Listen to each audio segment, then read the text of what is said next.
Captain Ibrahim Traore, born on 14 March 1988 in Bondoki, Burkina Faso, is the current president and military leader of Burkina Faso. He assumed power following a coup d'etat on September 30th, 2022, becoming the world's youngest head of state at that time.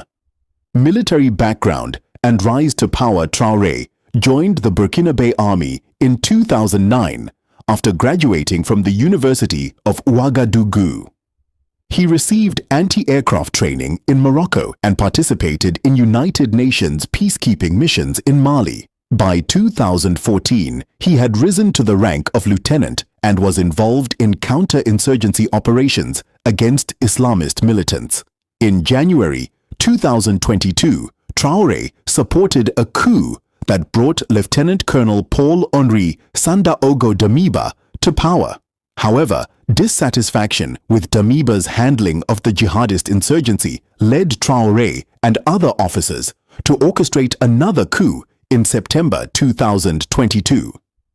Traore cited Damiba's deviation from the initial mission to combat insurgents as the primary reason for his ousting. Political vision and governance. Traore has positioned himself as a pan-Africanist and critic of Western influence, particularly targeting France's historical role in the region. He has fostered closer ties with Russia, seeking support in addressing Burkina Faso's security challenges. Initially, Traore promised to hold democratic elections by July 2024.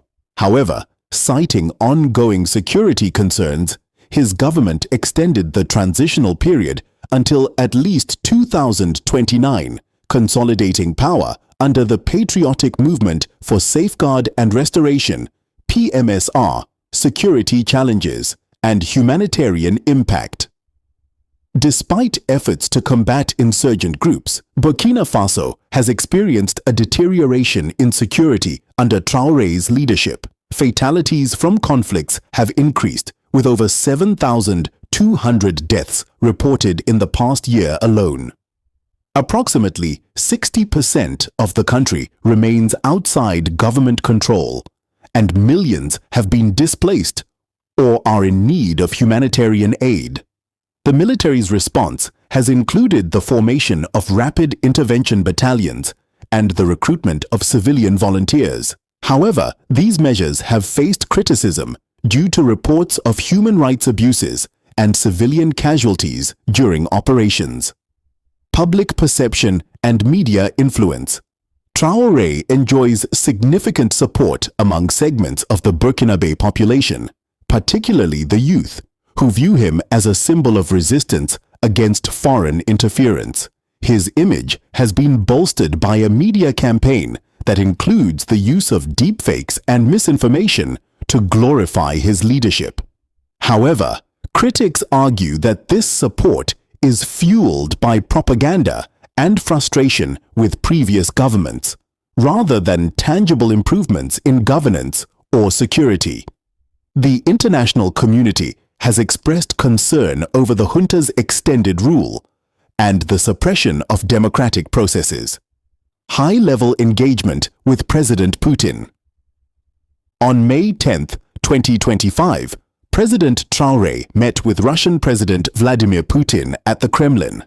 This meeting followed their joint attendance at the Victory Day Parade on May 9th, commemorating the 80th anniversary of the Soviet Union's defeat of Nazi Germany.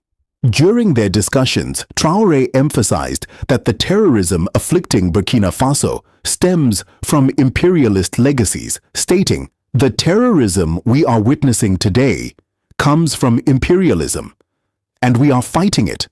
President Putin affirmed Russia's commitment to assisting Burkina Faso in combating extremist groups and enhancing security cooperation, deepening military and scientific collaboration.